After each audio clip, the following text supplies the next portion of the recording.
Hello, everybody. Welcome back to another episode of Uneducation Station. I am here with the boy. Hello. Hi. How That are is the boy, and I am also boy, and we are. See, I am da boy, and you are da Asian boy. Okay. All right. And welcome back to Uneducation Station. The host, the show. That's not a new show. We've been doing this for a second. We speak about racism. No, and that politics.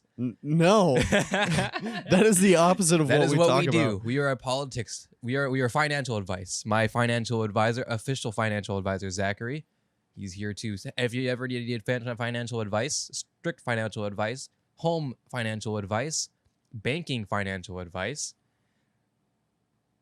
financial advice, you talk to Zach because Zach is a financial advisor. Arthur, You went to high school. You went to college for that. 7 years. You got your 6 years and said, I'll do one more year and I'll leave. Dude, okay. I'll stick around for one more year and then I'll leave. It's all good. Don't worry. I'll pay for these classes too. Yeah. That's you. You're the guy. You know, I know that this is just a bit, but you know how bad I am with my money. Like, You're the guy. the guy. You're the guy. So if you need, yes. All right, cool. The dude bro mans. The bro man's the dude man's the bro. Hi. Welcome. I don't think either of us really know what we're doing at this point. Yeah. Yeah. All right. So, topic. Do we have a topic? We don't have a topic. You got a new phone recently. I did get did. a new phone. So What did you get, Zach? Is it the banging new Samsung Galaxy S57? We're recording this in the future, by the way. in the future. In the future. I mean, if we're being 100% real here, by the time that this comes out, we'll probably. Hey, man. I'm working hard on these episodes. So I got the Samsung Galaxy S21 5G. It's so wow, fancy. look at that. Is that Wow. the S23? The S27. Oh, my gosh. The S2021? That's crazy. Wow. Is that what they call it? 21? Oh, my God. Wait, no, it came out last year, right? Wait, did the 21 come out last year? If it didn't come out in 2021, why would? Okay, I feel like that's a missed opportunity I'm looking this up. because it usually comes out in like October, I believe, or something around that time because of Techtober and all that type of stuff. All new phones drop. Apple drops their new iPhone. That's the same thing as last year as well. Usually around that time, and yeah, if it didn't, let's hear it. Let's see it. You got it. January 2021. Oh, that's shit. nice. I like that. So that's why they went from 10 to 20. Okay, I get it. Good stuff, Samsung. Good stuff. I love Samsung. the Please sponsor us, Samsung. I love your products, Samsung. I love Samsung, Sam. If we say Samsung enough times, I wonder if it'll just pick up and just be I like, think so. Anyways, so that is not tech. Okay, so for the audio listeners that are confused right now, and maybe the visual listeners, you did not get a 21. What did you get? that You is found- the S21. Oh, you got a 21? Yeah. I thought you got an A32. I did. Okay. Wait, what? Okay. Hang on. You just destroyed my mental. Wait, what? Okay. Explain yourself, So Zach. this is a bit of a shit show. So basically, I was switching carriers. Caricatures. I was switching carriers with my entire family. And so my dad was like, "Oh, I want to have phones that have 5G." And so As a good dad should, I feel like. I think all dads should be like, "Oh, I want 5G and Microsoft Surface laptop for some unknown reason." yeah, and Wi-Fi 6. So he was like, "Yeah, I want to switch to 5G." And so we ended up switching from one carrier to another carrier. And the Samsung Galaxy A32 was a phone that we could have got for free with my new phone plan. Right. Essentially, I was selling my soul to this phone company, and they were like, "Here, have a phone." That's okay. That's how it goes. And so my dad didn't realize that this phone was basically crippled to have the capability of 5G. And Yes. I'm not like a super spec heavy person when it comes to my phones because I'm not like a super power hungry consumer, but Right.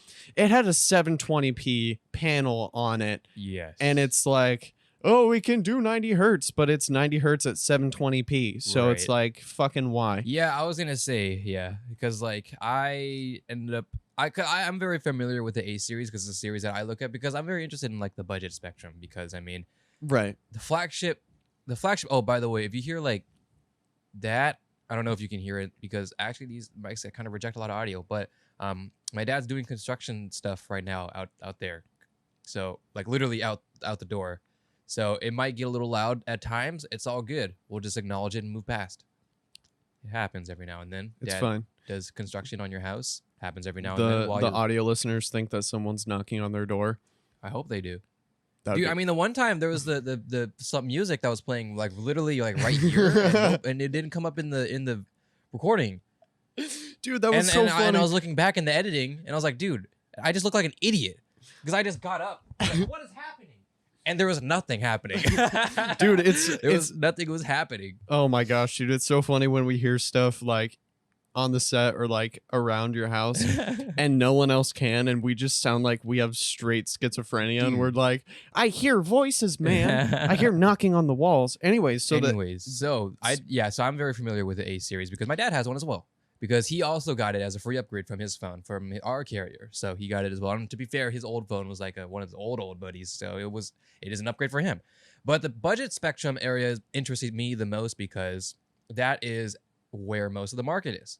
right. Believe it or not, I mean, like even I say budget, but I mean more like I don't mean the price range. I mean the budget options between the different phone manufacturers, so Apple and Samsung and stuff. So Right. like you see the marketing for S20 and S21 and all that type of stuff, but or even in a simpler form, right? Even in a simpler form, you hear the marketing for the S21 Ultra and stuff like that, and the iPhone Right. Pro and stuff. But most people get the iPhone base model and Right. the S20 base model, right? That's just kind of where it goes because normal people don't spend that much money on a phone. Even Right. if their carrier has a good plan for it. It's just like, okay, well, I mean, well, I say most people, but there is still definitely a massive handful that will still get the pro phones and the souped up versions of the phones, my family included, despite them not knowing much about tech. Oh, I don't know, man. This camera has 3 cameras, or this phone has 3 cameras. You know? I'll just get that one. I mean, okay. For me, it wasn't the A series of Samsungs that I had a problem with because I was doing some of my own personal research and the 4G version of the A32 is just absolutely fucking bonkers. Like Yes. it is an amazing phone for the money. It's just that they didn't have that phone for my carrier. They only Right. had the 5G version. And so yes. I was like, oh, the A32 is actually a really awesome phone. I didn't realize how crippled the 5G was until my dad had already ordered it. And so basically the catalyst for me getting that phone is my dad got iPhone 11s for all of the normies in my family, including my dad, which kind of struck me as weird. Did you have an iPhone before? No, he was like diehard Android for a long time. Interesting. Hey, maybe you want to switch it up, man. Yeah, Every now and then you can switch it up. yeah, and so he got a bunch of iPhone 11s, and then he realized that the iPhone 11 doesn't have 5G, and I could have told him that. That's right. That's funny. That's funny. And so basically, they were gonna be sending the iPhone 11s back and getting iPhone 12s because they have the powerful 5G, Wi-Fi 6, tinfoil hat stuff. Woo!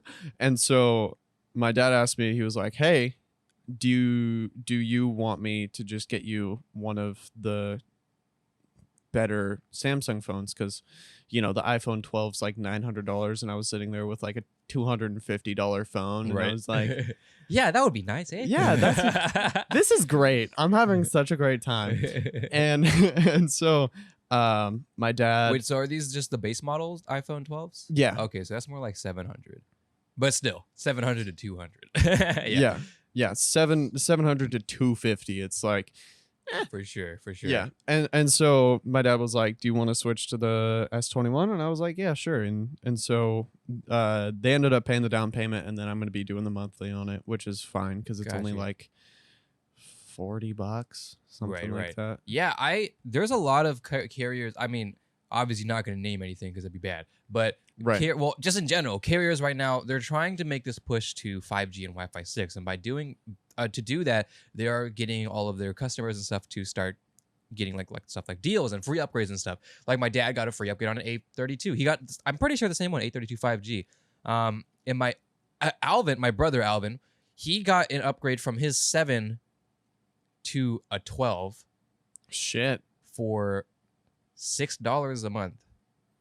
Damn. I believe it's something crazy like that. Like something I was thinking, or sorry, it might not be 6. I'm just exaggerating, but still, by the time, and I don't mean like I don't mean like he's gonna be stuck with it for like until he pays off $600 or whatever. I mean like it's gonna end up being like $100 if even for this iPhone 12 after he pays it over the couple of months. Obviously, the only thing is that you got to stay on the carrier, right? Right. That's how those work. That's fine. You're using your carriers for to make the phone calls and stuff anyways. So that's what you'd use it for anyways. Bro, You know? I'm mind blown because through the carrier that I just switched to, they had a buy one get one free for the iPhone 12. Yeah. And so my dad got 4 of them, and he only ended up having to pay for 2 of them, which is wild. Yes. And he was telling me that the new carrier that we're at right now, obviously not going to name names because I don't want to get freaking crucified by diehard fans of whatever.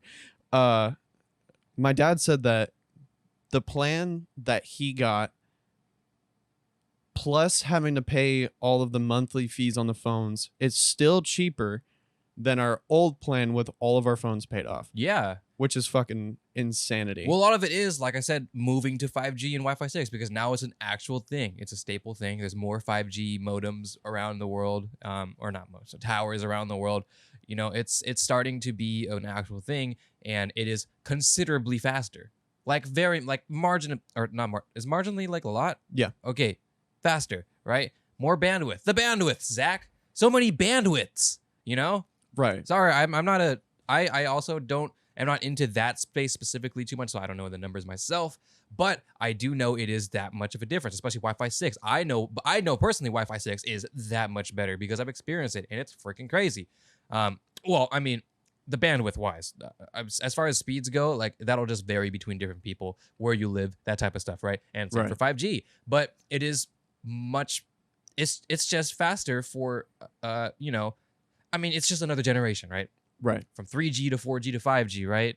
And then if there was 2G and 1, I don't even know if they called it 2G or 1G. There was 2G, I think, at one point. And that's just, you know, it's no longer in kind of the beta mode, the only 1 or 2 phones have it or whatever, you know? There we go. You know, it's just like, it's starting to be a thing now. So now we have to move on to it. And the way to move on to it, and also a way for you to keep your customers and not for them to move on to a different carrier, is to say, hey, we have these plans, these phones and stuff like that. And that's how, you know, and they're fine with that because they make their money off of you staying with their program. And frankly, like I said, unless you're some kind of, oh, I don't believe in this corporate stuff, I'm going to be independent, and you buy one of those independent carriers, which is fine. Those are fine too.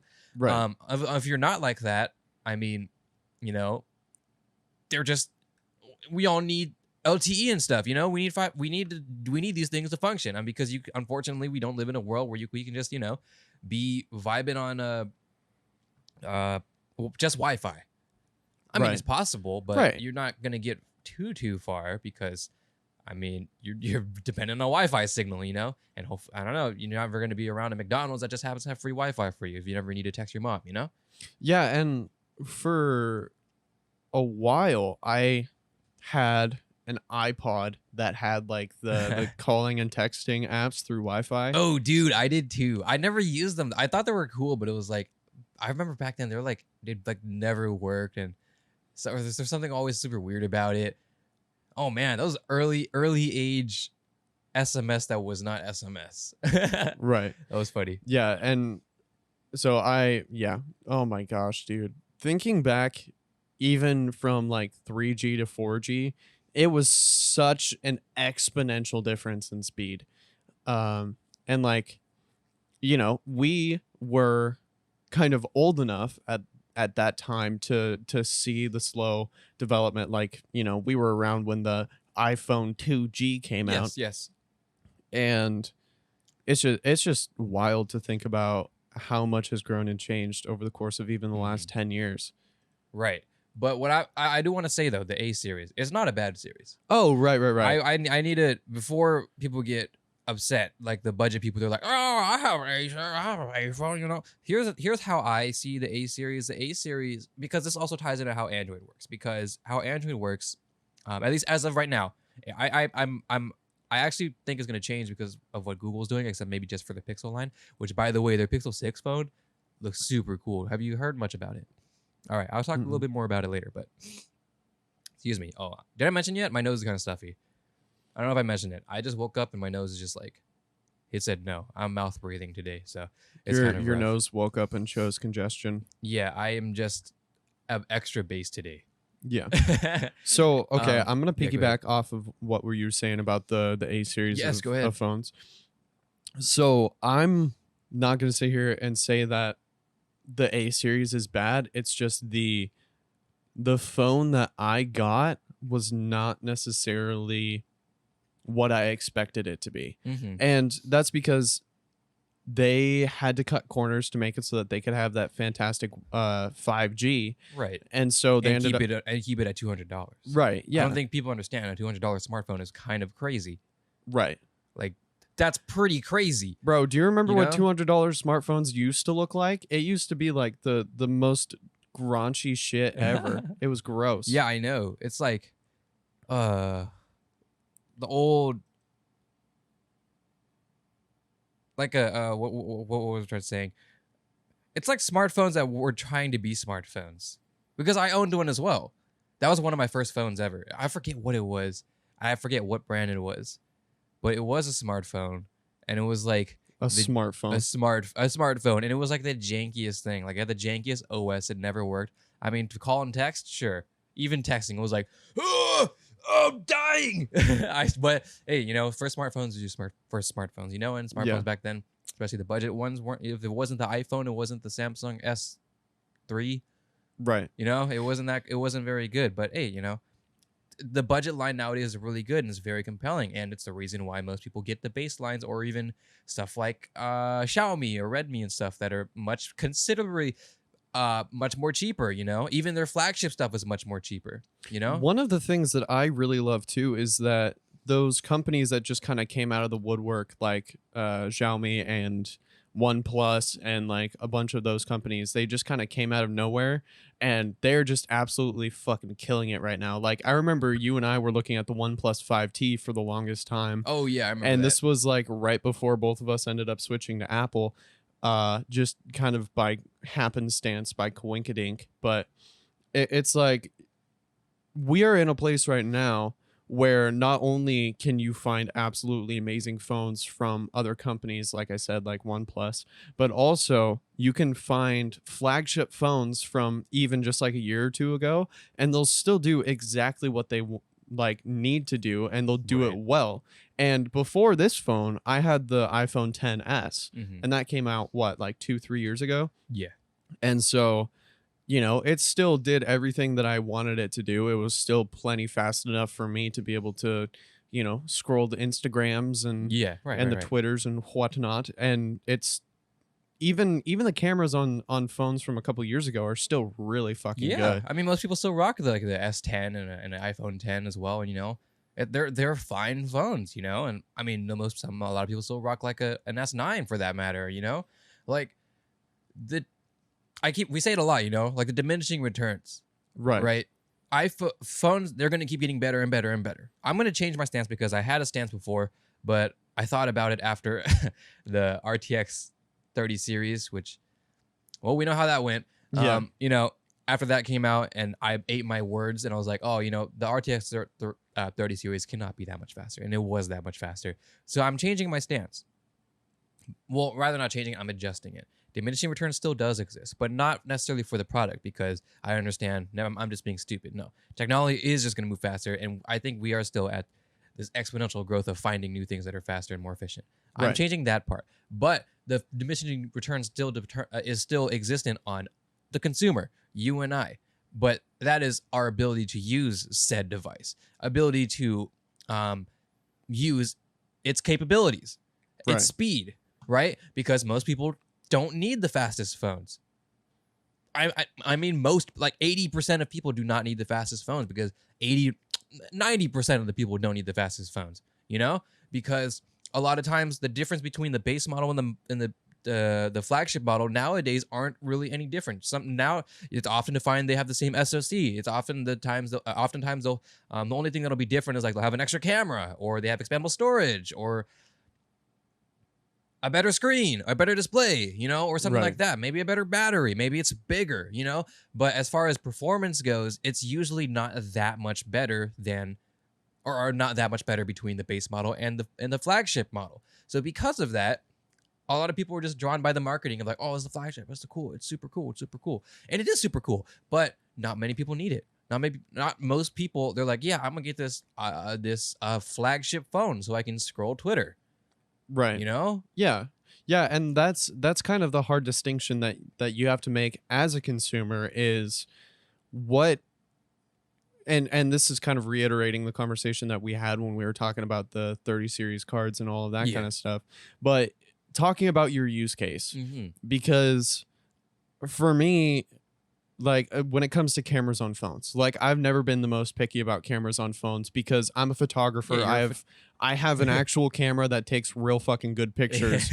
And so it's not like the most important thing in the world for me to be able to take photos on a phone. And I mean, just snapping selfies and random shit, like, yeah, duh. But for me, that doesn't really matter that much. And so for my use case, it's more about the guts, the inside, what's in it, what, and I have a 128 gig phone and it doesn't have expandable storage, which sadness, but it's like, am I going to have enough space to store the thousands of pictures that I take that are just absolutely massive?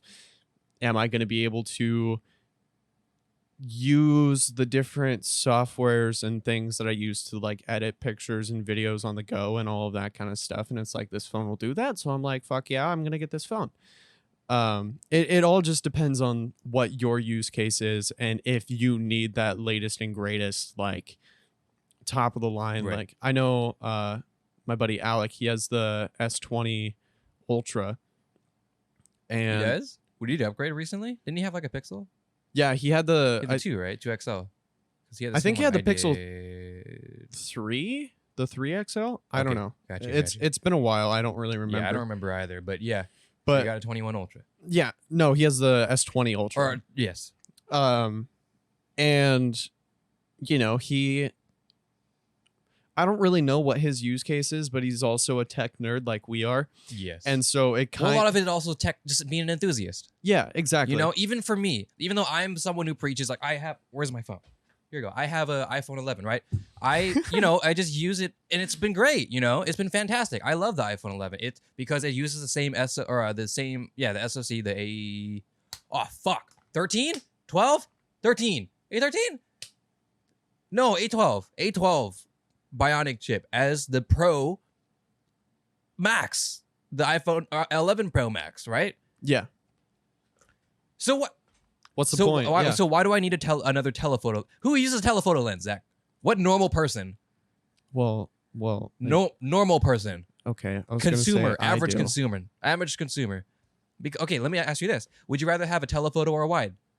Telephoto. Really? Yeah. Really? Yeah. You would rather have a telephoto than a wide?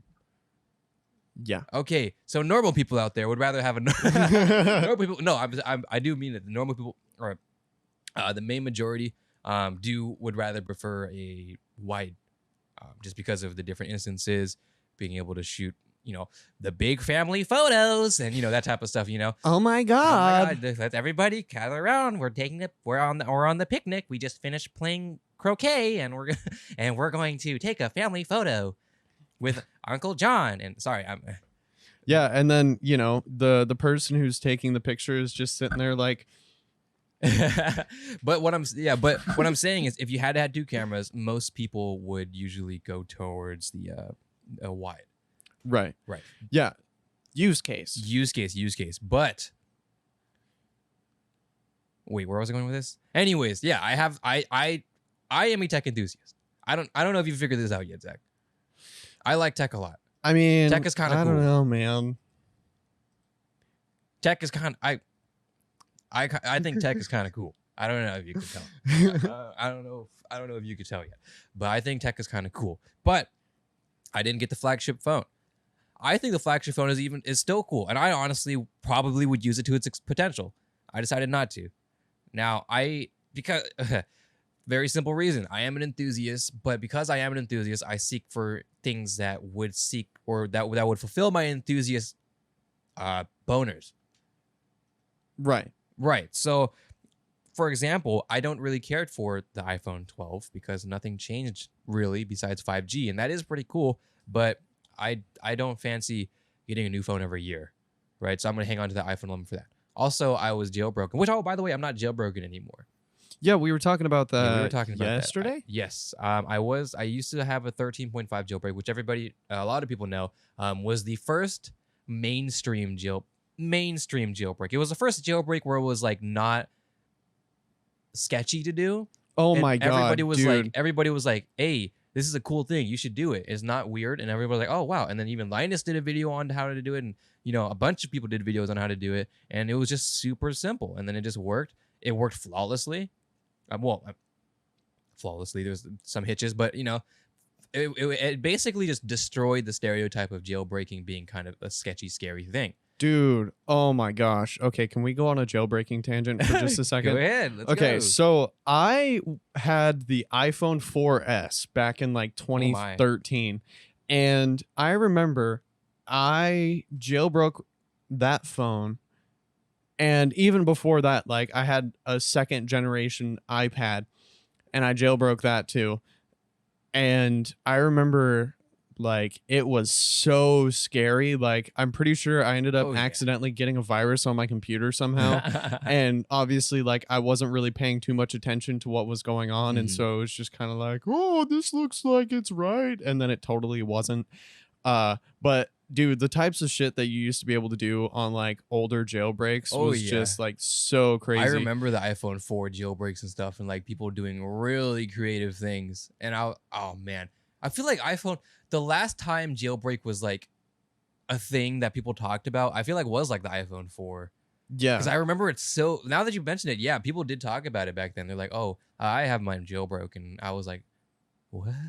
Yeah. You did that? But I think now the 13.5 jailbreak was like another mainstream jailbreak that was very easy to do, of course, too. Yeah. I mean, there's a couple steps involved, but nothing as super sketch as what it used to be, right? So it was very cool to see, and I did it. It was great. I've done it all the way up until this point, and I decided, you know what, I'm just gonna disable it. Yeah. And see how it goes. Just and because I know that you jailbroke it essentially like right after you got that phone. literally. And so you weren't really able to get just like the pure stock iOS experience. And something I will say about the newer versions of iOS is they have started to change a lot of things that I didn't like about iOS in the past. And they've made it so that you can be a lot more creative with the way things are laid out and all of that like types the new of widgets stuff. and the app drawer is now a thing, which is awesome. I love app drawer. Love to see that. I don't have iOS 14. Not yet. Why? Because the update's not showing up for me. So I'll figure that. I think I can find a way to get it back. I don't know why it's not. It's just giving me an error. But I mean, I can get it back. But sorry. Oh, no, you're fine. I was just gonna say that the stock version of iOS has become a lot more appealing for more of like the Android users, because you have that bit of creativity, that bit of I guess freedom to be able to do a lot of the things that you want to do. Sure.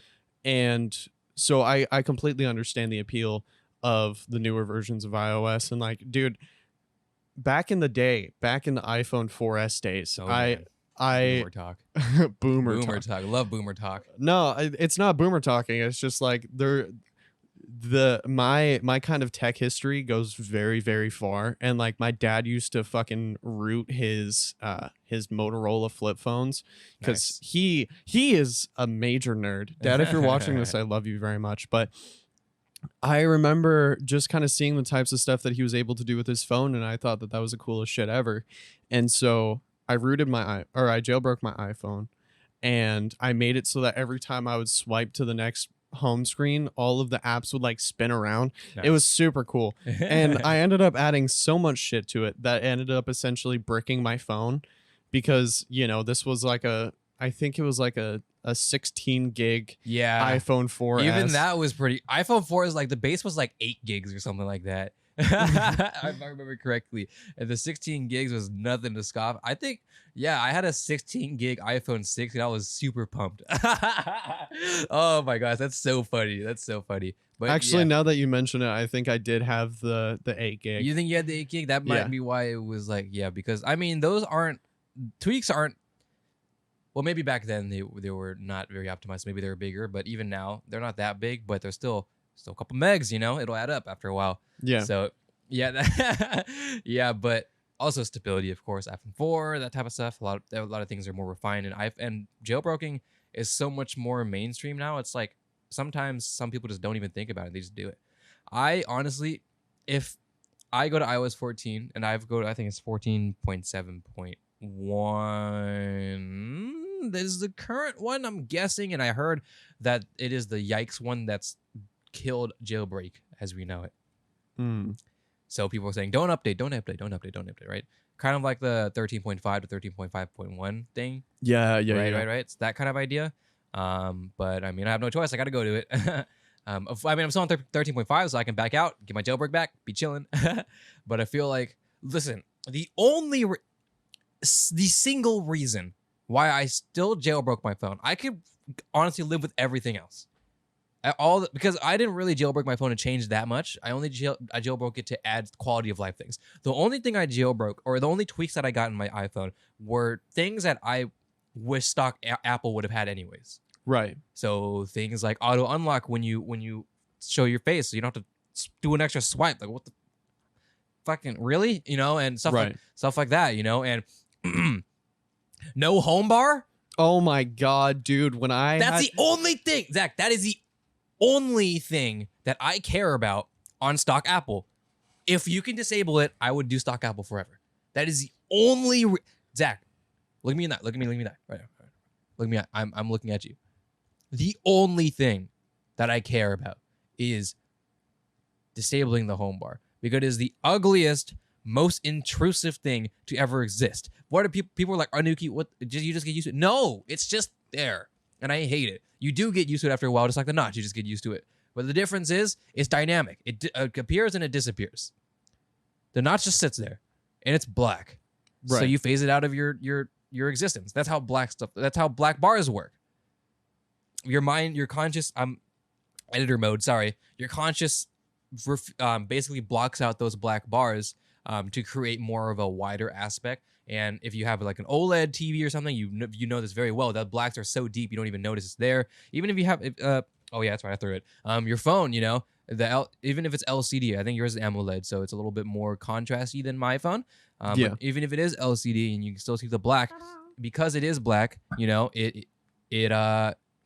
just phase it out, and this is kind of how black bars work, right? And then as soon as a caption pops up and breaks the black bars, it ruins the black bars, Yeah. because it's supposed to be negative space. Right. That's what black bars are.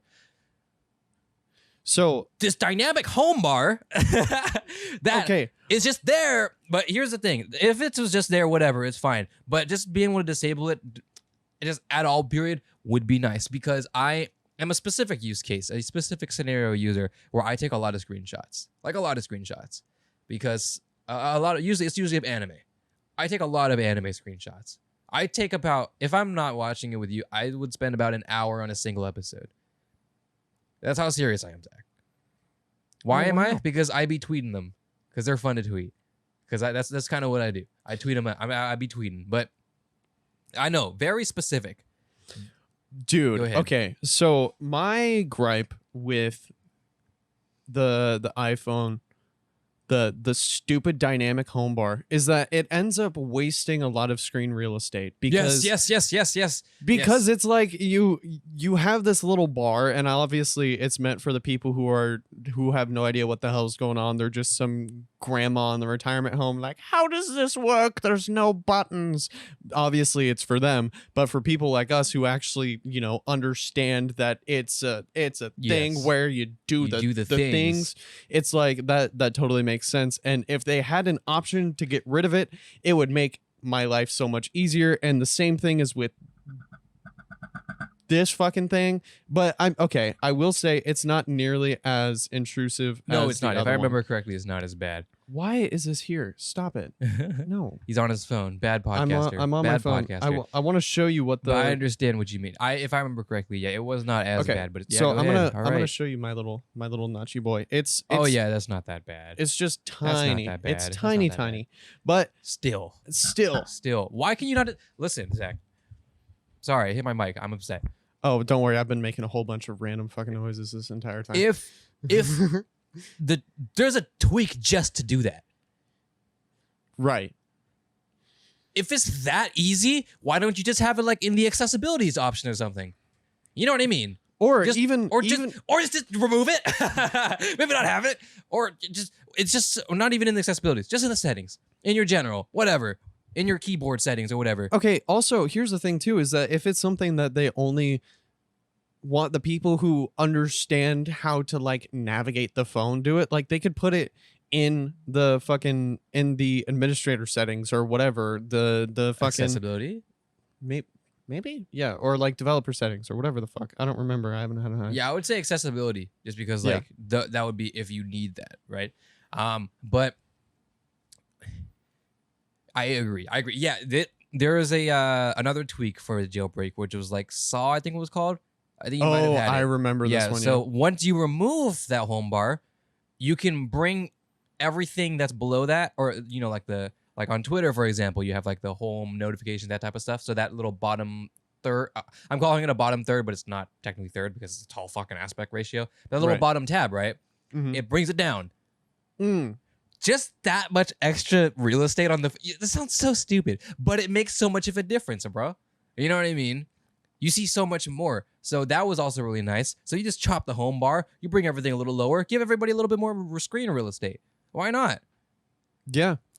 Or maybe I'm watching a video and I want to take a screenshot or whatever. I don't have to pause the video, wait 3 seconds for it to disappear, and then I take my screenshot. I don't know, dude. Why can't you just remove it? And if you want it, just keep it on.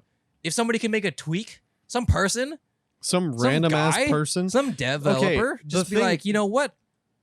I'm gonna be a Chad. I'm The gonna do thing- the thing. The thing that I find so fucking funny is that these tweaks are just made by like people. Just, Yes. you know, obviously they're developers in some sense of the word, but they're not on any big company. They don't work for Well, they might be, but there also are just individual indie just doing their thing. Yeah.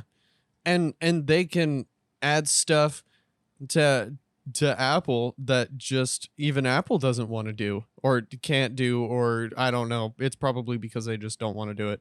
But you know, I'm literally at a loss for words to how easy it could potentially be to just be like, hey, do you want this to be gone? And if you're like, no, then it can stay there. But yes, then everything goes down a little bit. You get so much more screen real estate. And also it just makes it look so much fucking cleaner. Yeah.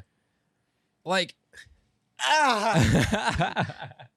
it's like, it's these minor things, right, that seem like they don't make sense to the person on the outside perspective who doesn't really get it. But, you know, it's like changing the, I don't know, maybe like changing, like if maybe you're, oh God, Dark mode. dark mode, sure, you know. Well, I would argue dark mode is quite a drastic change, but I don't know. I'm trying to think of a good example of something in your space.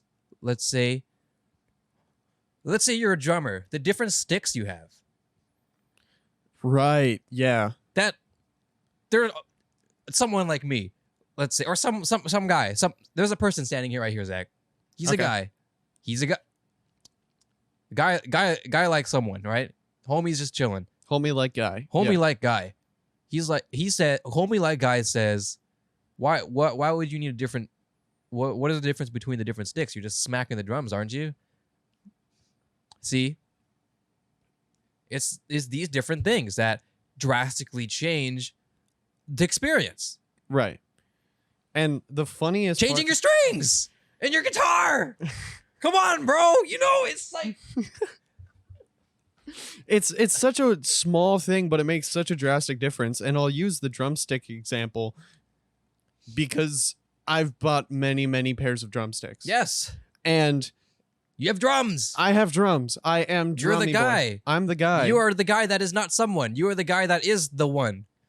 the one. But like it's just such a subtle difference that just makes your life a hell of a lot easier. And it all even fucking drumsticks, it's like your use case depends on what you get, because a lot of jazz drummers use thinner, lighter sticks, and then obviously fucking metalhead drummers use gigantic thick boy, sometimes they even use metal drumsticks. It's like holy shit. But that makes such a drastic difference that you wouldn't really realize, and it's just all about how you would prefer to do it. And it's all about like, it's going back, all depends on your use case. Yes, it all depends. the use case. That is the theme of the show. This is a news show now. Fuck it. No, this no. We are a news show. Kate, wait, I can't say that. V742, live to you. The Slam. This lamb. We already had this talk. I think literally last episode. But it dude, it's okay. But it's so, if you haven't figured out how much we care about it, then you probably should figure it out by now, It's important to understand the things that, I mean, okay, where hold on, give me a sec. Where's, oh! I bought this. Oh, shoot, who put that there? I bought this. I bought a Scarlet. Oh, that's why I'm rolling over my headphones. Hold on. Entertain the guests really quick, Zach. So I'm just watching this disheveled mess, and I don't really know what to do about it. My headphones. This is not good. Okay, anyways, so I bought a Focusrite 2i2, Scarlet 3rd Gen, right? The reason is because I got a new microphone. Guess what? I'm using it right now. And it sounds so sexy. It sounds quite familiar to a microphone all of you have probably heard of, but that's okay. That's besides the point. I digress. Anyways, I ended up buying this because I needed a new audio interface. I have two now. No, I have three, including this. 3 audio interfaces. Like, As one was. as a one might, right? Right. The reason why I bought a new one is because I saturated the use cases of the ones I have. That's why you upgrade. That is why you upgrade. You realize, the current gear that I have cannot suffice the new things that I want to use, So I have to buy the things that are meant for it. And it's so multifaceted and layered, and it's just like Use case. use case. Use case. Use case. That was probably not a good idea. Oh, damn it. I was going to be like lttstore.com, and that's not the water bottle. gfuel.com. Listen, Zach.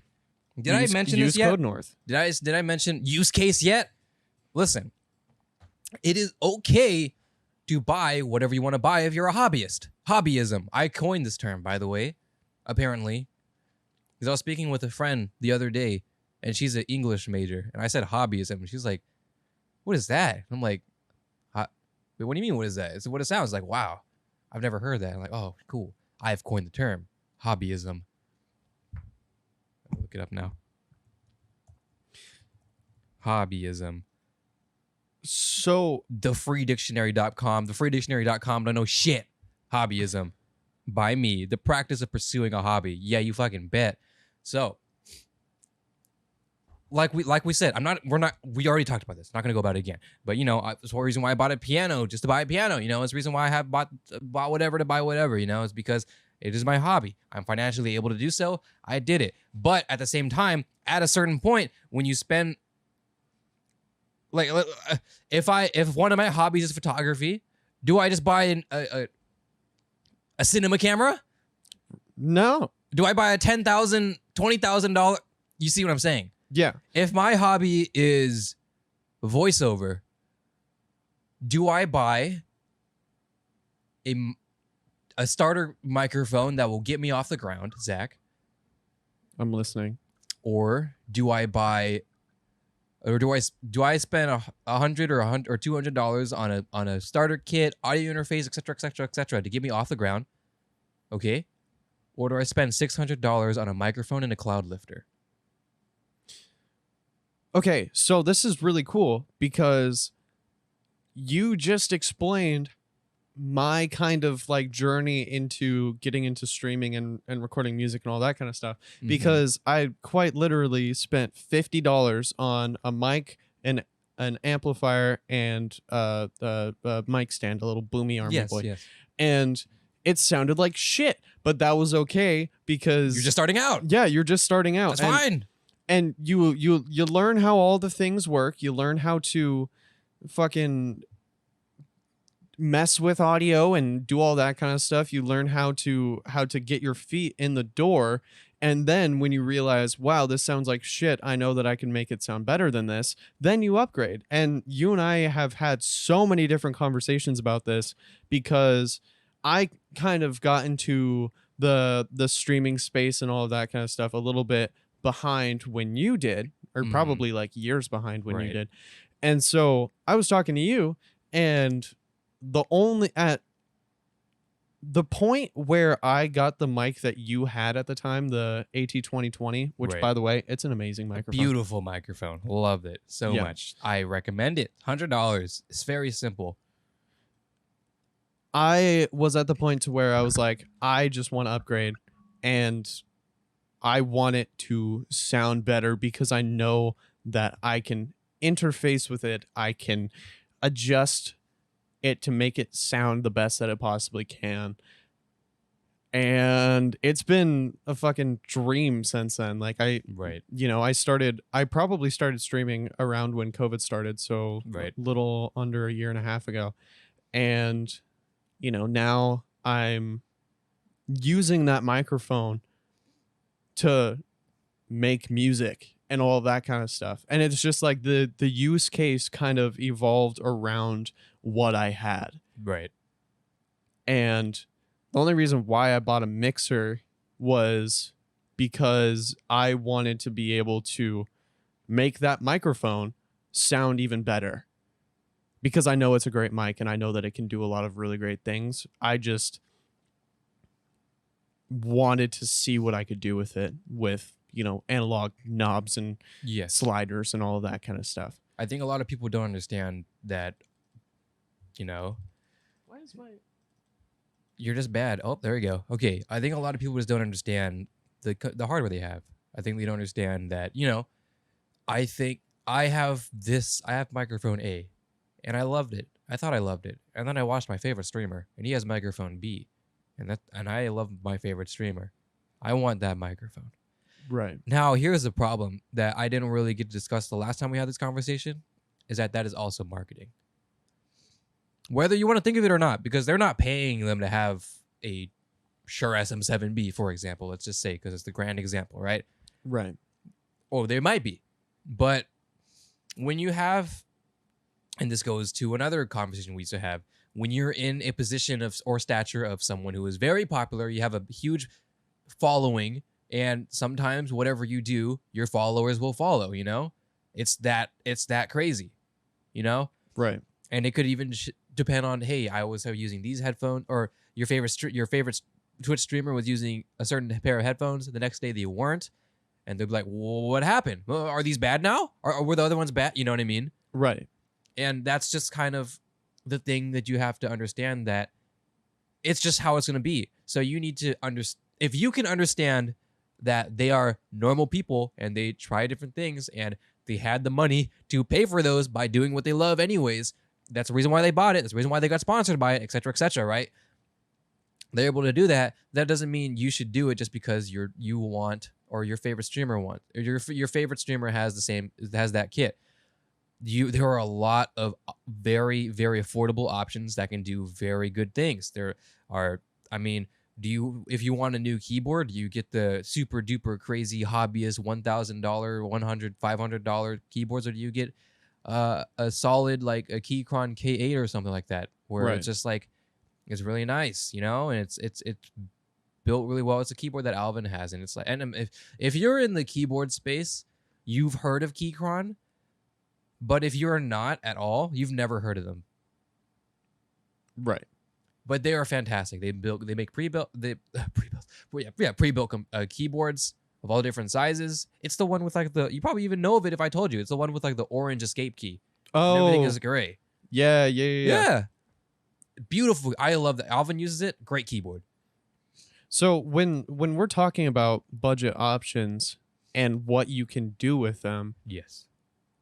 I mean, dude, look at the set. Yeah. We're breaking the fourth wall. Look at everything that we're using.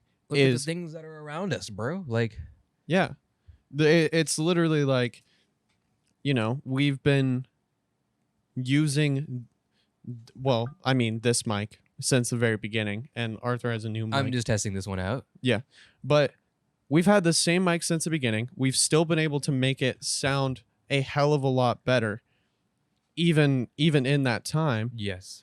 And so it's like, just because of the price tag, that doesn't mean that you can't get a lot of really great stuff out of it. And like that's something that I've definitely been really impressed with, is the fact that we've been able to use so many different things that were, like the budget options. And we've been able to turn them into something really, really great and get some really good sound out of them. That's been really fucking cool. Like, was that on my camera the whole time? oh, I wasn't even paying attention. I'm sorry. Okay, my bad. Okay, anyways. Oh, no, keep going, Zach. Keep talking. So basically, I would say that my favorite thing is just looking at these mics in particular, these Zoom mics, and just seeing how great of a sound that we've been able to get out of them. Because it's like, I would have never thought that these mics would have sounded good, and they might not have in the very beginning, but we were able to tinker with them and mess with them and turn it into something really cool. And also, freaking, I don't even know, we're using like really, really cheap lenses on our cameras, which is fucking insane. What are you doing? No, I'm trying to get this mic to work so I can prove a point. Is this one on? No, it's okay. Keep talking. Okay. I'm almost done. Okay. All right. So, Arthur, you got 2 mics for guests and all of that fun stuff. And even these mics, like we filmed an episode with a good friend of mine, and he's one of the goons, like one of the guys who we stream with and all that kind of stuff. He was here, and there it is. There it is. And we were able to get these microphones to sound really good. Yeah, I mean, oh god, this is getting weird. Hold on. Let me move this out the way. Oh, that was rough. Okay, so there is a lot of things that you can do to get really good sound out of a microphone. There's a lot of things. I mean, there's some shortcomings, Right. and when you go into the budget realms, but there are a lot of ways to find, because microphones nowadays in these day and ages are very powerful. Right. They depending on, I mean, obviously you have to do your research. You have to make sure that they can be powerful. But there are a lot of things that you can do to make a microphone very powerful. And there are a lot of things that you can do to, like, with learning EQ and all that stuff, compression, learning how all the stuff works, and learning about audio and how it works, because sometimes you kind of forget, if you are buying a microphone, an XLR microphone, and a audio interface, sometimes you kind of forget that you are jumping into a, you know, a realm of audio enthusiasm to a certain extent. You're Right. getting your feet wet because no normal person just buys an audio interface. An Right. audio interface is a tool, a device that an audio enthusiast or someone among that community might use. So you have to understand that you purchase these type of things. So they are built in a way to do pretty good things. And also something that a lot of people don't really realize, especially when they go into the XLR mic and audio interface route, is that they're in control of how it sounds at that point. Yes. Like there's only so much that the hardware itself can do. Because if your settings are shit and you have your gain turned all the way down, you're like, why is my mic so quiet? It's like, no shit, you don't have the gain up at all. You know, you're putting it way too loud in your headphones and you think it's so much louder than it actually is. It's like there's so many things that you just kind of need to Yeah, learn. and there's even more that I'm learning. I mean, this entire podcast has been a learning experience. Right. You know, this me learning about audio and engineering and all that type of stuff, me learning about how to get the most out of the cameras that we have. Everything that you see here is a conglomeration, and it's really cool to see after editing and seeing the earlier episodes, the very first episode when we're figuring it out. And I had thought I already known a lot about stuff, you know, like, oh, you know, I know how to set up some mics and stuff like that. But there was so much more to learn, and that's for everything, you know. I mean, for my Call of Duty stuff, I've been editing for like 6 years now, Right. and there's still so much to learn, you know. And I don't even mean Call of Duty; I just mean editing in general, you know. There's so much more than just going to school and learning things. There's so much more than learning by yourself and learning things. There is, I mean, hobbyism Yes. stems from that sometimes, you know? Right. And I understand that you do want that Shure SM7B because that is a fantastic microphone, Zach. I feel Right. like I might be sounding like a broken record, but I feel like some people may be thinking that I dislike the Shure SM7B. I do not. It is probably, I mean, if I had to choose a broadcast dynamic mic, I personally would use the Electro Voice RE20. I love that microphone. It sounds beautiful. But for typical use, I think the Shure SM, or not typical use, for broadcast use and that type of stuff, the Shure SM7B being the first pick, sure. Why do you think it's industry standard? It's beautiful. It's a great sounding mic. It's very warm. It has a darker tone, but it's a very smooth to the ears type of sound. And it sounds beautiful. Sure, it's a great mic. I do not dislike it. Right. The problem is the conception of what it should be used for and the market that is being pushed towards. Because right now, things like live streaming is becoming a thing, and simple things like the appearance of a microphone now cares. And that sounds so stupid, right? But how a microphone looks starts to become a factor in why you purchase one. Because what happens is now the people that know about the Shure SM7B, which used to be broadcast people, you know, those type of people, they already know about everything about these microphones, engineers, all of them. Now the market has shifted to consumers, average consumers, the live streamer, just like you. Everybody started live streaming during COVID, you know, because it was just something to do, Right. you know? And they're looking and oh, what do I do? What do I need? Because they don't know. They don't understand. They're just getting into it. They don't know anything about audio. They don't know anything about microphones. And the average person doesn't. If I ask my dad what's a really nice microphone, he probably wouldn't even know. He might even say Shure SM7B, you know? And that's just how it is because that's just how well they've done. And that's good for them. That's great because it's a great microphone. They marketed it well, and that's fantastic. You know? But the difference between a microphone like the Shure SM7B and the microphone like this Shure 57 I'm using right now, which audio listeners probably didn't even notice, you know? The difference is not very much. The only difference and the reason why you don't know of this Shure SM57 is because it's not marketed the same way. But if you're in the music industry and I watched this video, I'm reiterating, this is not my words. I do not remember what the video is. I will link it in the description because he does a very much better job at explaining it. If you're in the music industry in that type of field, or know anything about microphones, you know this option is a no-brainer. Of course it's a great microphone. Of course, you know? And this microphone I'm using right now, that I'm speaking right now, is like $20. $30, I think. This is an Amazon Basics microphone, Zach, that I'm speaking into right now. Right. And okay. So do you think it sounds okay? I think it sounds great. Do you think it sounds great? Do you think the Twitch streamer, first time Twitch streamer starting up, do you think this would be a nice microphone to use?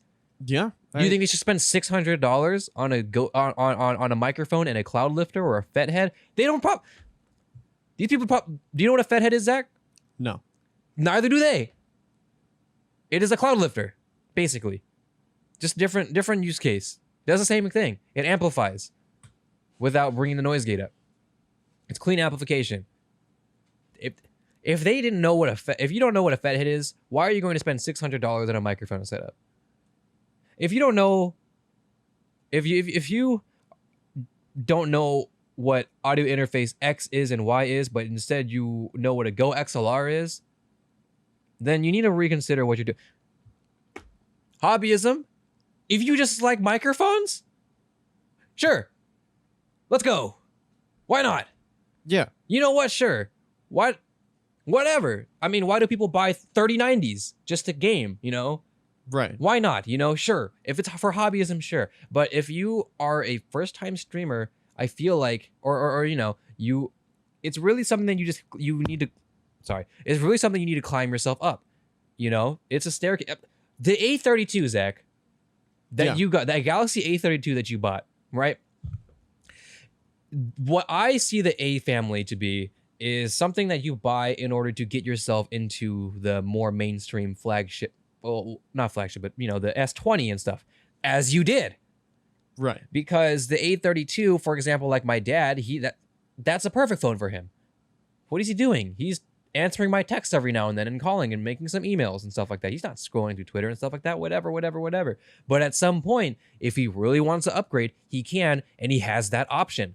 If he saturates the A32 5G, it's a free upgrade, so why not, you know? But let's just say, you know, he bought it. Let's say if he saturates it, he likes Samsung, he likes the experience. The next phone he gets might be like the SX, X being a variable, you know, an X or S30 or whatever the heck it ends up being, you know? Right. That's how that works, because he's staircasing his way up into whatever model that he ends up finding himself settling in. Your first phone is not supposed to be what?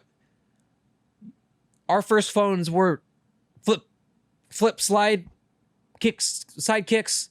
Yeah. You know? Our parents didn't buy us the latest iPhone. You know? Right. What can I say? I don't know. What can I say? I feel like everything I've said, it seems like common sense. It's hard because this is why marketing is very dangerous. Yeah, exactly. Marketing is very dangerous. But it is your due diligence to not just focus on marketing, because marketing will show you all the plus sides. No negatives at all. If they have a negative, they're using it to soften a certain blow and then to counter it. Because, I mean, all of us have written some good papers before, you know? All of us have been in English classes. You have a counter argument, and then you counter the counter argument. Right. To make your paper better, to make your point better, to make your argument better. That is how that works. They do that too. It's English 101, you know? So they do that as well. Those are the type of practices. So what you need to do is do more research. You need to read article. Read it. Come on, man. Read it, you know? Just read the articles or watch and watch YouTube reviews. Watch YouTube reviews of people that are very high in the space who probably got sent it or whatever for a review, and they say it's it's not sponsored. They're not paying me to say things. You know, that's good. That's a very good thing. But also watch lesser might be the incorrect word. I apologize. That might be a little bit, what's the word? I don't mean lesser as in like a bad thing. I mean lesser just in comparison to just how it works, you know? There's just big YouTubers. This is how the world works, right? Like lesser known reviewers. Lesser known reviewers, right? Yeah. Those who might have bought it themselves with their own money.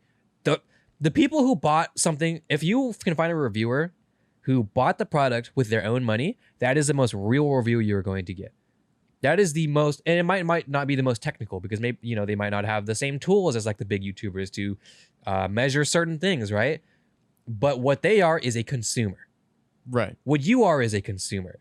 You are going to relate and understand the things that that person is going to care more about. Because with the people who buy those phones with their own money, you know, they're the people who are actually going to be putting it in their pocket. Yes. And so that's something that a lot of people don't really realize when they're watching these review channels. It's like, yeah, they're going to sit there and review this phone, but that doesn't mean that they're going to keep it as their daily driver, and they have all of the options in the world at that point essentially. But the Right. people who bought it with their own money, the people who are sitting there like, I'm going to use this phone because I bought it. I paid for it with my own money.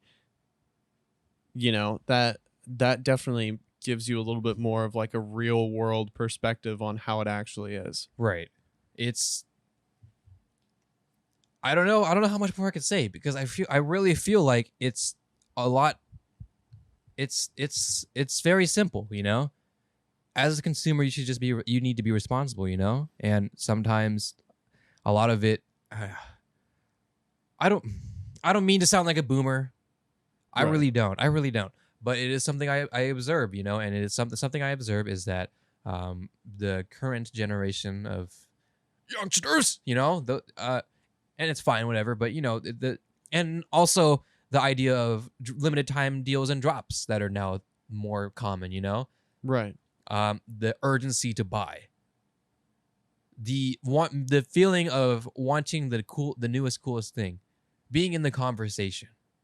That's very important in a day and age where the social media people are talking about things. I want to talk about it too. I have phone X. I have wireless headphone, wireless earbud Z. You know, I want to talk about it too. I want to be cool. You know, You want to be a part of the conversation. you want to Yeah. be a part of this communal thing that doesn't care about you at all. Right. You know, and this goes back to our high school talk, you know, of societal hierarchy and finding your place in something that doesn't truly exist, but you want it to exist, or it's not something that truly exists, but it's something that has been collectively agreed on to passively exist, and because of that, it's something that you care about. And it's really bad. It's really bad. But what can you do? Because it's just the mainstream idealism. We're a couple guys. I'm a guy. I'm a guy. I'm a dude. I'm a person Right. in the world. I'm one person. I can't do much to I can't do much to, you know, tell people that that's wrong. I can't do much to say you shouldn't think like that because I thought like that. What right do I have? Right. It's especially hard when you're talking about people who essentially grew up seeing all of these marketing tools that are used online, and the targeted ads and all of those types of things. It's like, that kind of subliminal messaging has been ingrained into the minds of some of these people.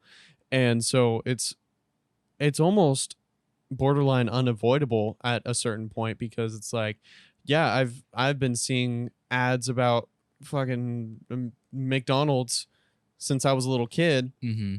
and now every time I see the golden arches, I just want to go and get a freaking Yeah. Big Mac. But it's hard to look at it in a very analytical way. Sure. And obviously I'm not talking about cheeseburgers and fries. I'm talking about like technology, big investments, big money. When you're talking about thousands of dollars of anything, you got to make sure that you're putting your money in the right place, and you're doing the due diligence of research and understanding what comes with that, and not just all of the good things. Because Mhm. all of the people who are marketing all of these, this S20 Ultra Pro Max whatever, that they're going to sit there and tell you all the amazing things about this phone, but they're not going to sit there and tell you like, oh yeah, by the way, It also has this. It also has that. You know, and this is something to think about. And oh, we don't have this. You know, right. it's. I mean, when you're selling something, of course, why would you say that? You know, well, you don't need to say those things. Right. You know, and it's and that frankly that's how it works, because most people are going to fall for that type of marketing. You know, and not really think about the shortcomings. Everything has shortcomings. Nothing is perfect. The Shure SM7B is not perfect. Right. You know, It's not a mic for everybody. It depends on the type of voice you want, the type of sound you want. Some people like me might prefer the RE20, you know? Everybody is different. There's no one thing for every person. And that's why you can't be sucked into these marketings that make you want to believe that. But it's just how it goes, because most people are going to be sucked into it. That's why they keep doing it. That's how they get the money. That's why people spend so much on marketing, you know? Right. And I'm not mad about it. I'm not, because I always say I love marketing. I find it fascinating for this very reason, because I find psychology interesting. You know?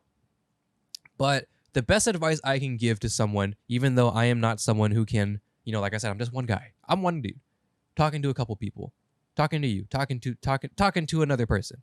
Right. You know, I'm not talking to the entire world. So I cannot convince anybody.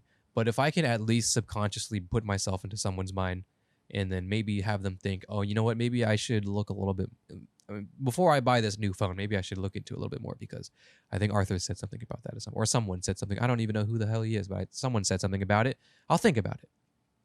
I might buy the phone anyways, but I'll think about it. If I can do that much, and I'll take it. Right. And for me, I guess my recommendation for the people who don't understand the spec sheet, like they don't know the differences between the different Snapdragons and like all of that kind of stuff, like that gets really complicated really quickly, and it can be overwhelming for a lot of people who are just trying to figure out if this is a good phone or not. Right.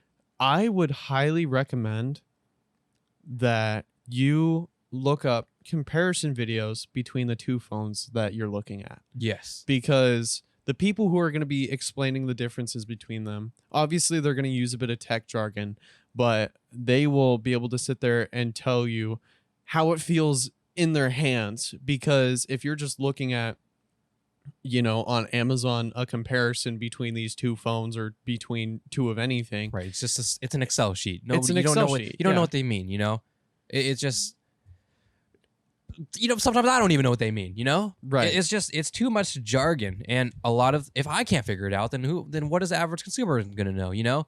And it's just like, I mean, it's good that it's there, because if it's not there, then that's a problem. But most people don't understand what those numbers mean. I mean, they're numbers for nerds, tech, you know, stats for nerds, that YouTube thing, you know? Right. Like if it pertains to you, then hey, you go for it, you know? I have a mic reviewer, I think I talked about before, podcastage or whatever. He even talks about, like, sometimes he'll open up the mic and show like the PCB layout and stuff. And he's like, I don't know what this means, but hey, if this is important to you, then hey, here it is. And also, oh, I don't know if this matters to you, but this was made in China or Mexico or whatever, you know? Right. He says that in case that matters to you. And if that matters to you, that's good. If you know what the different Snapdragons, the SoCs are, if you know what those are, then that's good. But most people don't. So they have to not just scroll down and then see ultra fast smartphone, top of the line, you know? Yeah. They don't need to, you shouldn't be looking. That's just a bunch of bullshit, you know? Right. You should look at reviews, YouTube reviews. You Yeah. should read some articles. You should look things up. We have technology, SpongeBob. We have technology. I have Google right here. Right. As do I. As do you. As do you, the listener and viewer. You're probably watching this, if you're watching it, on Google. Yes. On one of Google's thingamajobobbies. But YouTube has been really... bless you. Thank you. YouTube has been very beneficial for people who don't really know a lot about tech but want to make sure that they're making a good purchase, because you'll have the unbox therapies and, you know, oh, dude, perfect example. yeah, Unbox therapy, like what they cover versus like someone like a I don't know, oh gosh, I'm not in the phone space, so let me try a different example. Let's say like Linus Tech Tips versus Gamers Nexus.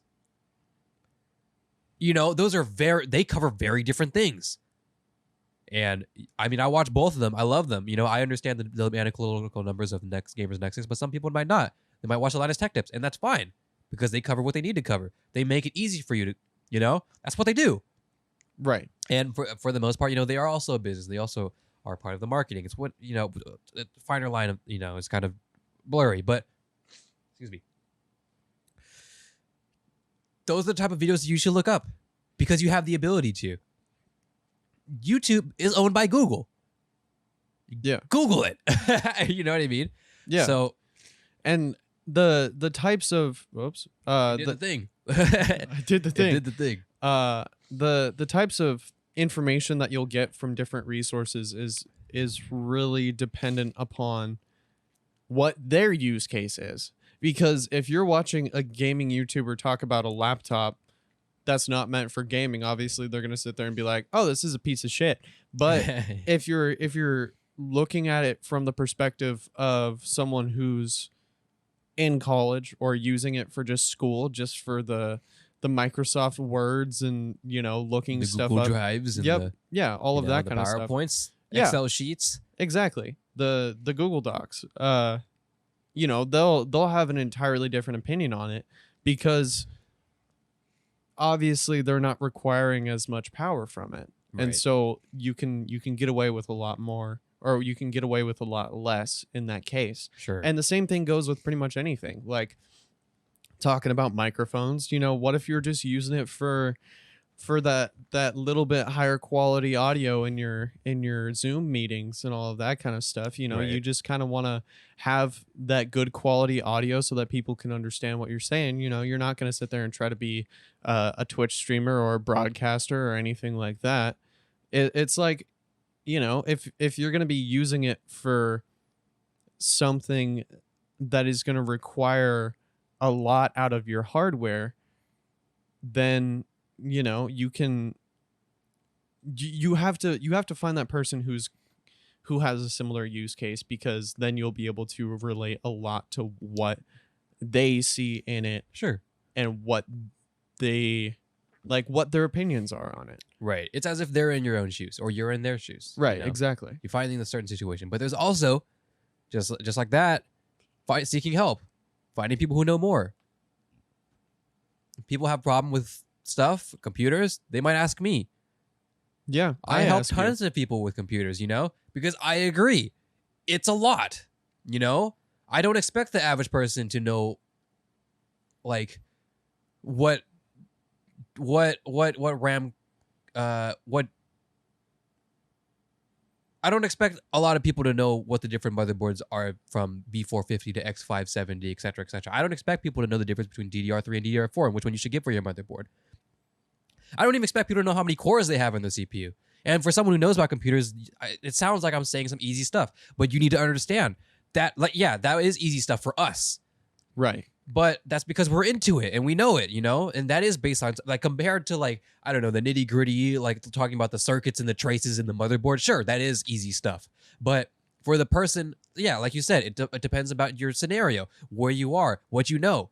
So if you don't know very much about computers per se, ask me, ask some people. You have the internet, you have the power. There's blogs, there's forum posts. Go on Twitter, maybe send a DM, ask for,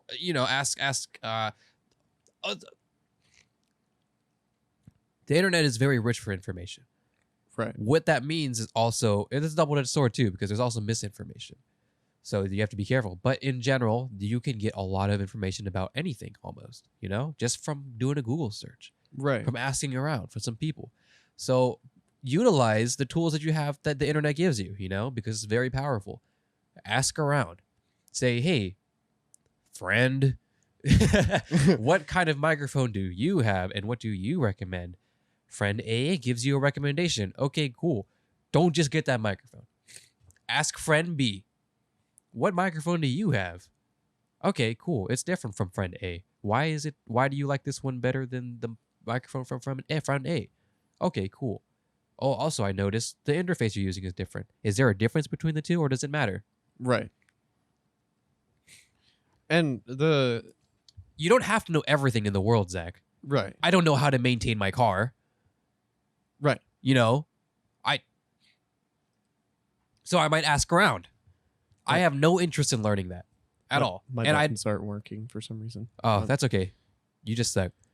Anyways. Apparently.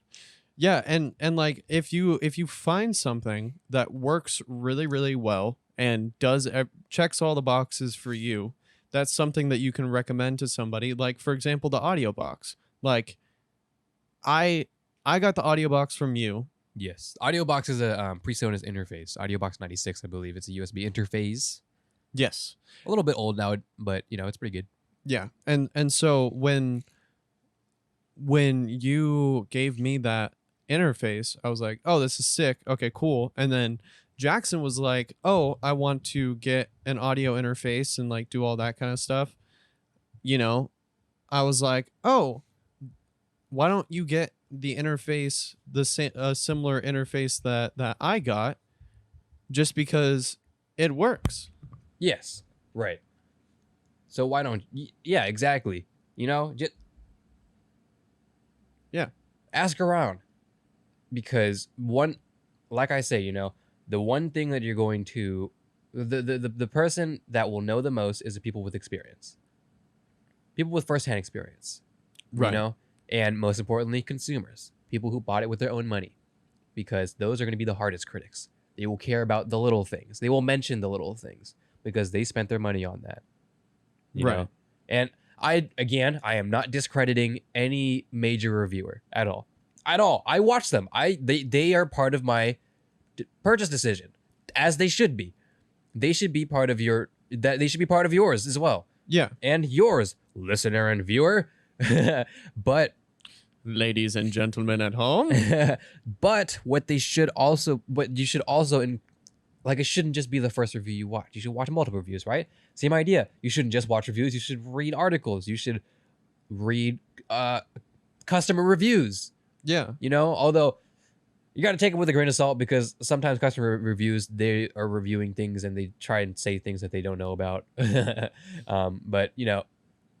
that is, even then, take that into consideration.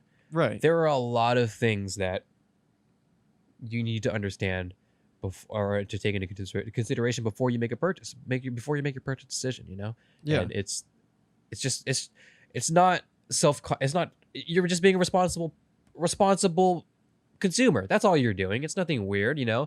And sometimes let's say you are in the market for a Shure SM7B, right? There are a lot of microphones in that same price category. So what if one of those is better for you? You should still do your research. Yeah. You should still see if the RA20 is better for you. You should still see if microphone ZAB42069 is better for you, Yeah. Because exactly. it might be. Maybe the Shure SM7B wasn't for you. It's not for everybody. Maybe Yeah. it's not. Maybe you're one of them that's not for you. Maybe you need to look around.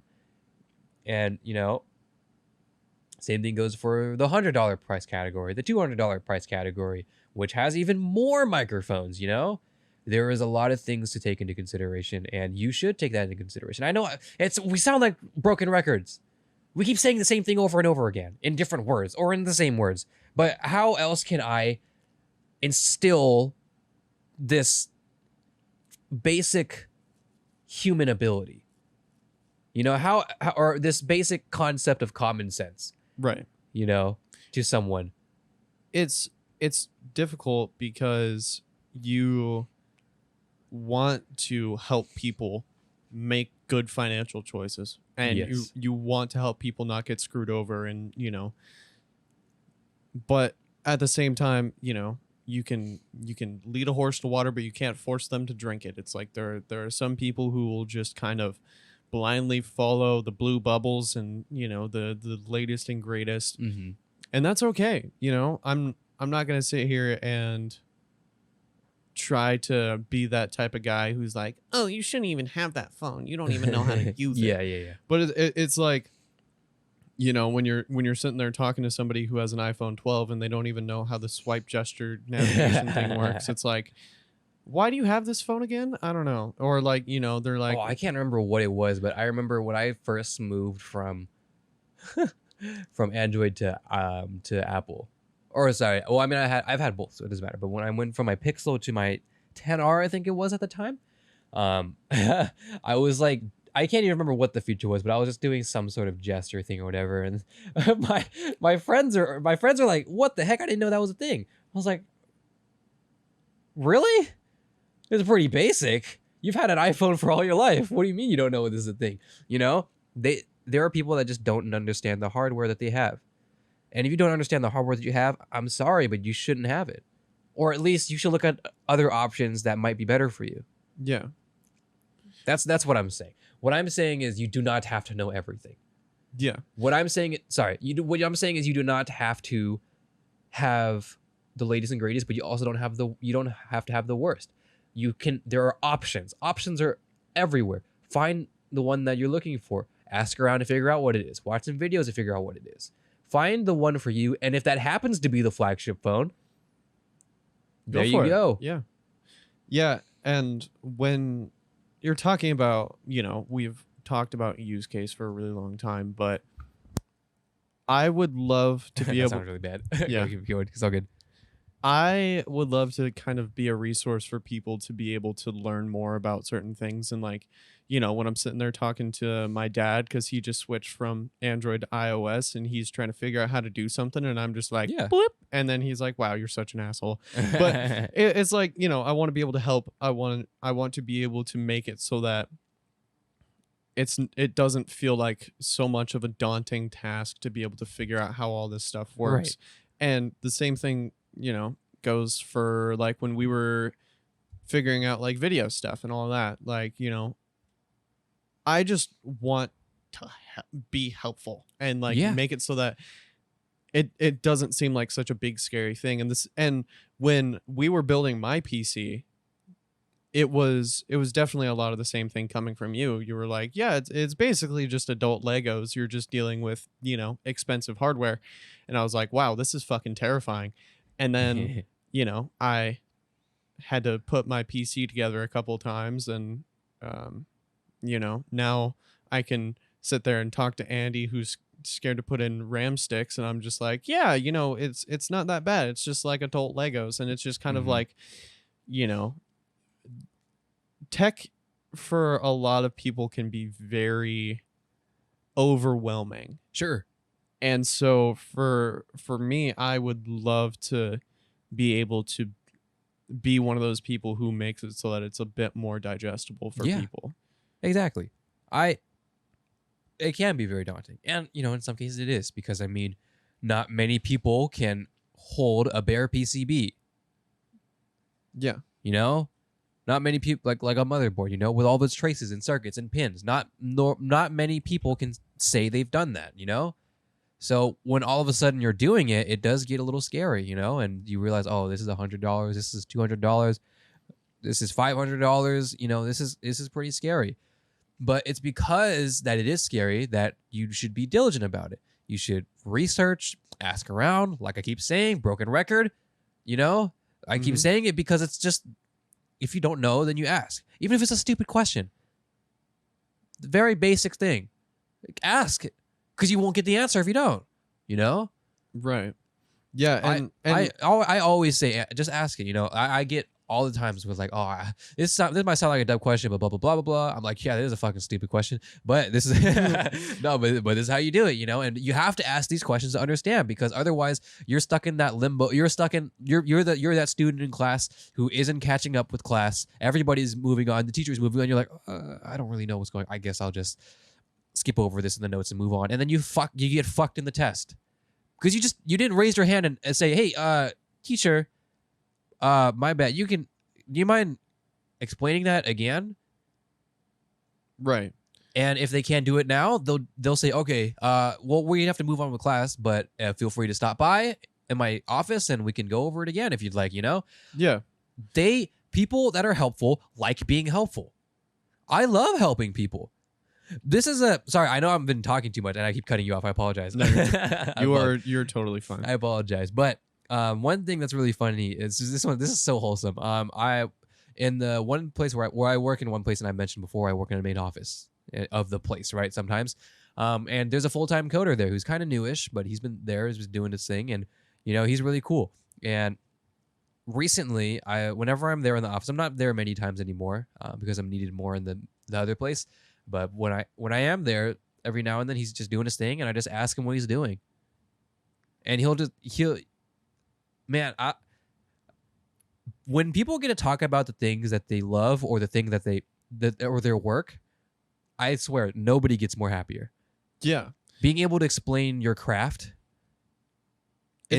it's so much fun. It's a very fun, and he's just like sitting there. He's like, yeah, this is this, and this is what I'm working on right now, and I'm troubleshooting this, and this is fucking stupid, but I'm trying to figure this out, and he's walking me through it, and he's just like, it's so great, it's so cool because you know, I mean, this is another tangent, but coding. I have a massive respect for coders, developers, all of it, because I've taken 3 coding classes. I've dropped out of 2 of them.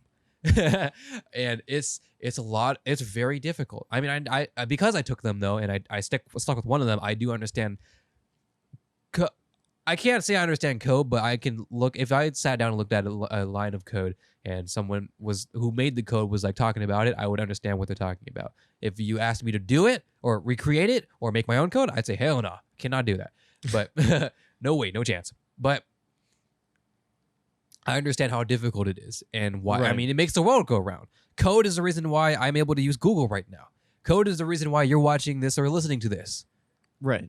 So I have a lot of respect for that. So because of that, I I can see why he could be really interested in it, because I feel like not a lot of people have that respect. Not a lot of people realize that it's a very it is. It's about as important as breathing at this point. In this day and age of living, it's so heavily integrated in everything we do, no matter what. There's code in there's code in the shirt you're wearing because a machine had to make it. Right. There's code, or if someone made it, there was code in the fabrication. Right. There's code somewhere, And it's so cool when you're able to talk to those people who have learned so much about it and are so knowledgeable about it. And, obviously to them, it's a little bit of a different perspective than the way that you look at it, because, I'm sure that guy at the office looks at that code and is just, like, it's just another day at the office. Like, everything's fine. But being able to, like you said, being able to share what you really enjoy doing and being able to make it look a little bit more digestible and easier to understand, because obviously, when you're looking at lines of code, you're like, I have no idea what the fuck any of this is. Sure. But when you have someone who's very knowledgeable about it, they're like, oh yeah, so this code does this, and then these 2 codes interact with each other to make it so that this happens, and you can go through all of that kind of stuff, and it just makes it feel so much easier to understand. But also, like, it gives me like a newfound respect for people who do those types of things. Like Jackson works with code all the time because he's a machinist. Yes. And so he writes Jackson code. is a friend of ours. Yeah. He is a friend, a person of our acquaintance. Yeah, and I need to get him on the show. You do. I think that would be really fun. But he puts in code for a CNC machine so that it can just go and do its own thing. Yeah, and it's just super wild, and it's super cool to be able to sit and talk to him about it. And a lot of that stuff just goes just like straight over my head. But even just learning a little bit about it is just so fascinating, and I don't know why, but I just love learning a little bit about a bunch of different random things, because it's just like, knowledge is fun. Knowledge is good to have, just general knowledge of different things. That's, right.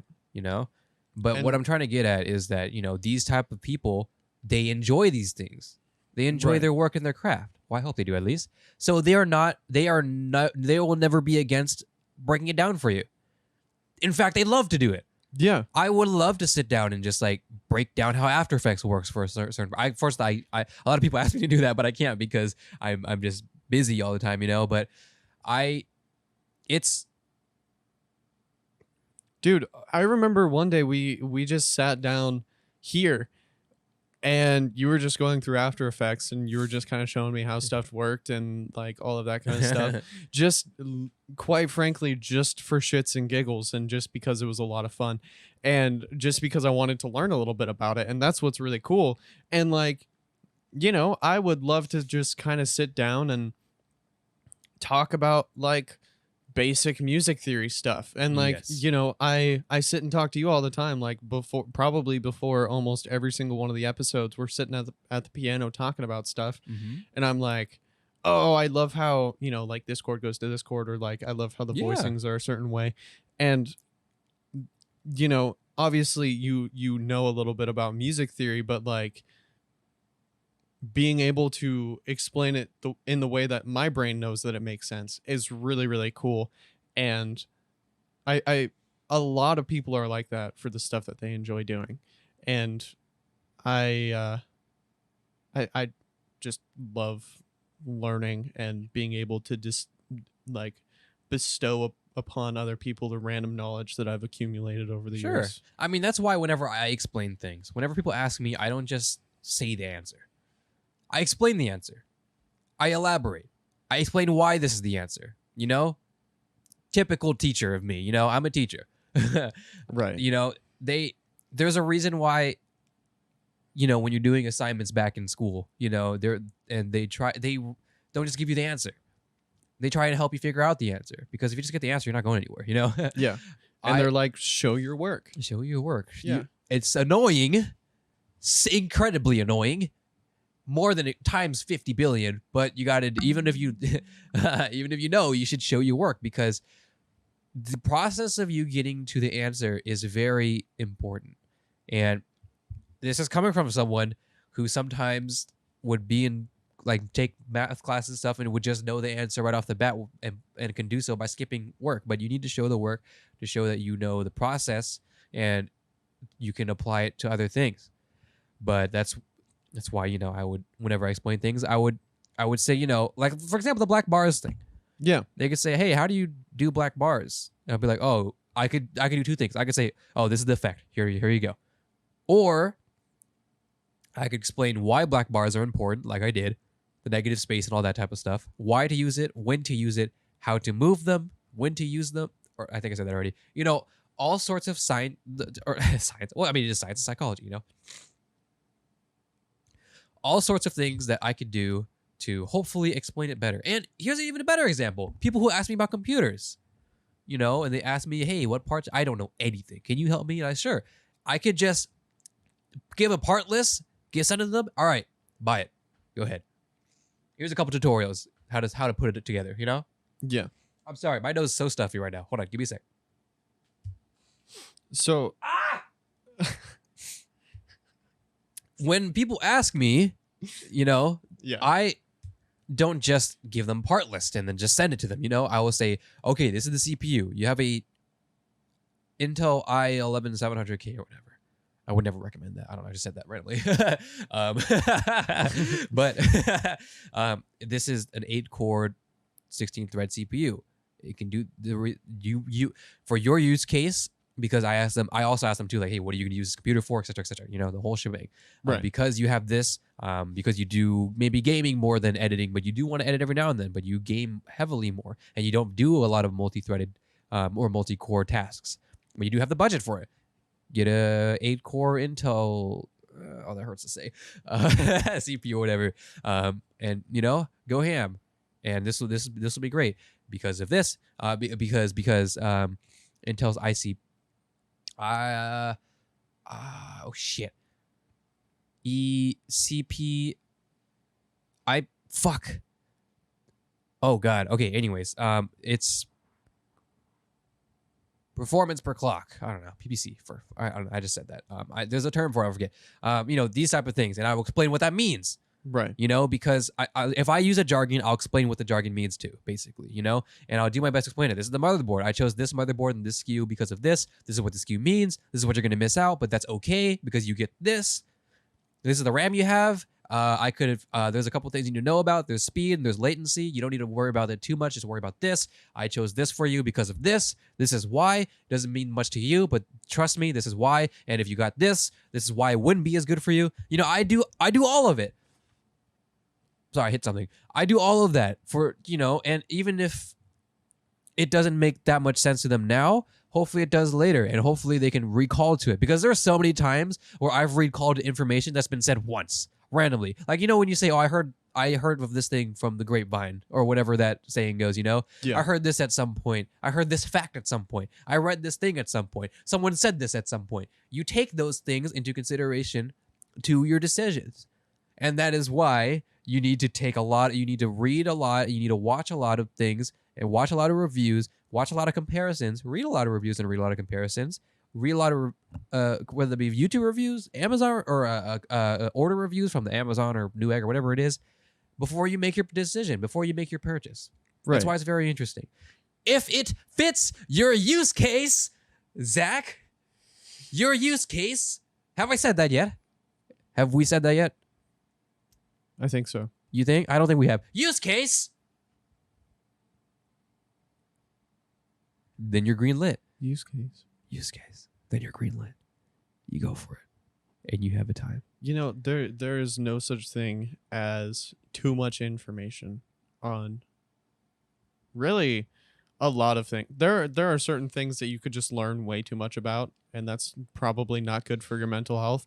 But but when you're learning about tech or about music or about, you know, photography, about anything really, the more information that you're able to get about something, the more of an overarching understanding that you'll be able to have on it. And I love just learning how things work. Mm-hmm. Like I have a tinkerer's mindset with a lot of things. Mm-hmm.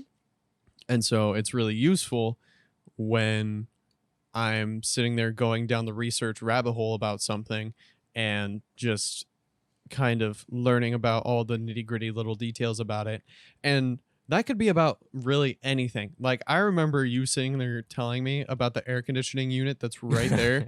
You were like, I've learned more about air conditioning units in the last like 2 weeks than I probably ever needed to know in my entire life. You get sucked in pretty quick. Or rather, blown at. Oh, hit me with that cold air. But yeah, I mean, yeah, you find, I mean, rabbit holes are, you know, they're information. I mean, why do people just watch documentaries, you know? Dude, I fucking love documentaries. People watch documentaries on things they didn't even think they cared about, you know? Dude, I learned that's what the point of them are. Yeah, exactly. That's the point. Like, the point is to just get passive knowledge. Yeah, passive. That is a perfect phrase, passive knowledge. I love that, because I'll watch shows like on YouTube, like the infographics show and like all of that kind of stuff. I don't know if you've heard of them, but like they'll just do a bunch of like random historical stuff, and like a bunch of like, YouTube is the reason why I'm such a history buff, is because like I just go down that rabbit hole and I don't know how I got there, but now I just know way too much about like Jeffrey Dahmer. But it's like, you know, it's like we're able to digest this information that may seem initially very daunting in a very entertaining and stimulating way. And it just makes it so much easier to be able to learn more. And, you know, that's why I'm such an advocate for, like, you know, do your research on stuff. Do research on stuff that you're not even going to buy. Do research on stuff that you want to learn more about, or even stuff that you didn't know about. You know, like that's how you learn new things. You just kind of just fuck around and find out, I guess. Yeah. Because it's just like there's such... We have access to more information now than we ever have before. Mm-hmm. And so capitalize on that. Learn shit. Have fun. Don't do drugs. Yeah. Thank you for adding that. Got to add that somewhere. Now we can put educational in our tag. Oh God, I hope that you don't do that. But yeah, that's I think that's all we have to say for this round. I know it is basically just a bigger version of something we've already talked about before in the podcast, but you know, it's just like, to summarize, to conclude, just do your homework, do your research. You know, don't be swayed on community. Do your homework. Do your homework. You know. Right. Yeah. Just think of just and at the end of the day, you should still of course have fun with it. You know, Yeah. If the Shure SM7B is the microphone that you just want, then I mean, I'm not your financial advisor. Zach is. So then you ask him, and if he says yes, then go ahead. You know. No, I'm just kidding. If you just want, I mean, after you've looked at the other options, if you're still a big fan of it, then hey, you know, at the end of the day, fans will be fans and they'll buy whatever they want. I mean, I buy. If my favorite artist dropped a shirt, and this is like the shittiest quality shirt ever, but it's still, and it's $30, $50, I'm like, man, fuck it, dude. Fuck it, bro. Whatever, I'll buy it. You know? Oh man, are you really gonna make me do this right now, man? I had faith in you. What the hell, man? But yeah, it's definitely hobbyism. Yeah. The more that you learn about something, the easier it's going to be able to make executive decisions about them. But if you don't know, look it up and ask. Yeah. That's it. Ask questions. There's no such thing as stupid questions. Actually, there are stupid questions, but they need to be answered, Zach. Right. They need to be answered. So I think it's going to do it for us today. Been a long one, eh? Yeah. Almost 2 hours. If you liked this episode, that would be super rad. Or it would be super rad and cool if you smash that like button. And hit the like button, comment, all that type of stuff. We're on Spotify. We have a Patreon now. I think I set it up by the time this episode goes up. Coffee link as well. All that type of shebang. Y'all know the deal. It's right below that subscribe button. So, you know, do what you got to do. Anything you have to say, Zachary? Not really. I love you guys. That's it. Yeah. We never have anything. You never have anything to say whenever I ask that. Well, it's because you cover all the bases and then you throw it to me, and I'm just like, subscribe to our channels. I said that already. Did I? Yeah. Follow the Uned Twitter. Follow the Uned. Yeah. All the descriptions and the links. Do that. All right. Anyways, I'm good. All right. See you later. What the fuck?